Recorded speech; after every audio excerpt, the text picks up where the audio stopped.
Please welcome to the show America's accountant, Dan Geltrude. Thanks for being on, Dan. I mean, you probably heard what I had to say there. And this is the thing that really gets me. I write for a few newspapers. I try to, bring a different point of view. But here's the bottom line.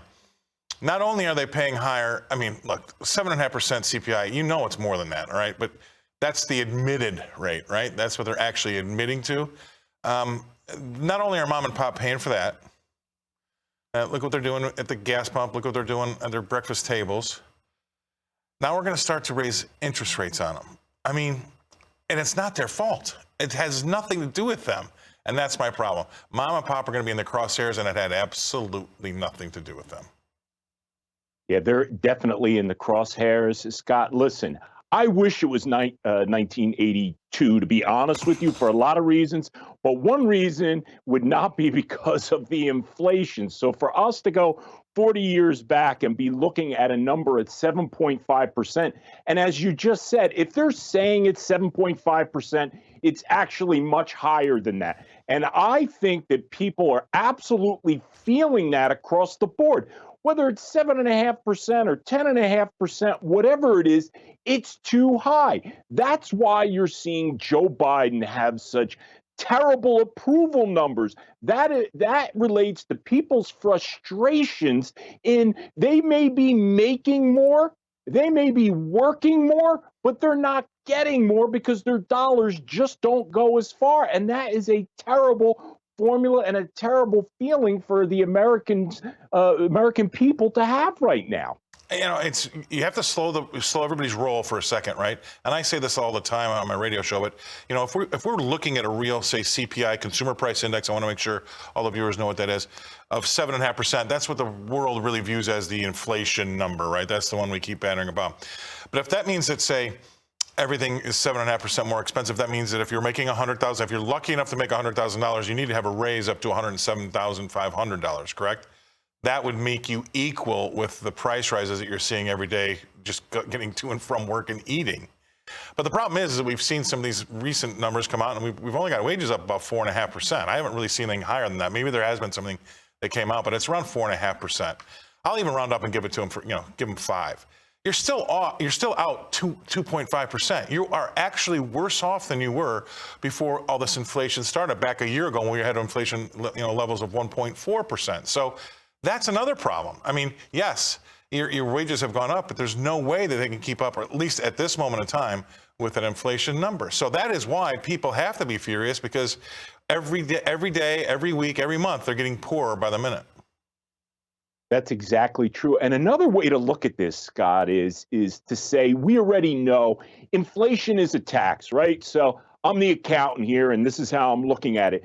That really means when we have inflation going up at 7.5%, and it's probably higher, but if we go with 7.5%, what does that mean? That means you just got hit with a sales tax for another 7.5% because everything costs more. So when you start to put it in that context, you realize how harmful inflation really is. And to your point that you made before related to, well, how are we going to combat that? Well, we're going to raise interest rates.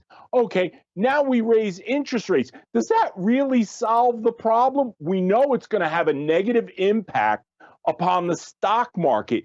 But how about this? Our national debt is going to get a lot more expensive. And when we make those payments, where does that come from?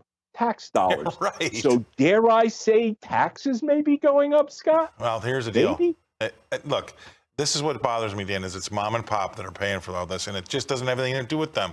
They didn't have any bad monetary and it doesn't have to be political. It just is what it is. Whatever happened with the pandemic and the money that we threw at that problem because people were sick and couldn't go to work, this is the outcome, and a lot of other folks are dealing with it too, are trying to deal with it. But you know what?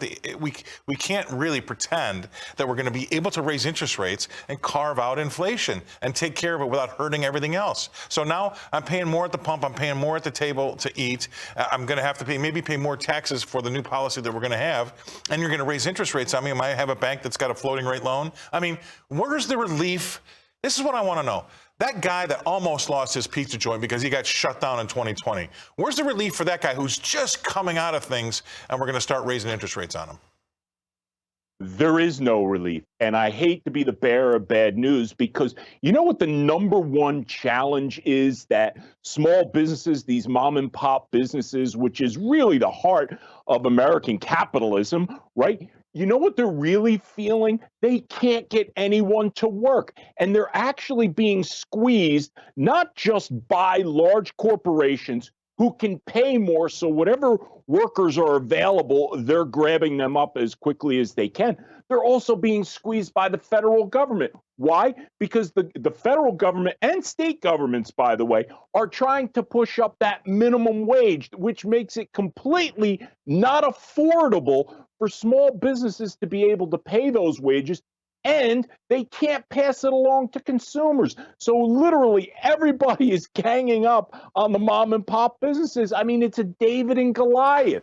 How do they get out of it? Well, I don't know. I don't either, and that's what I'm going to try to do for the next 3 or 4 months, Dan, is I need to be their voice because this is not fair. Ever since January 2020, they have been in the crosshairs, whether it's competing with their own government for employees or having their businesses shut down, or now seeing what's happening with inflation and trying to order just, average everyday staples like, coffee cups. I mean, it's ridiculous. All right. Thanks for being on the show, Dan. I don't want to be such a downer, but you know what? I want to be their voice, and you got to really call it like it is, and that's what I'm here to do. Thank you very much. Dan Geltrude, America's Accountant. All right.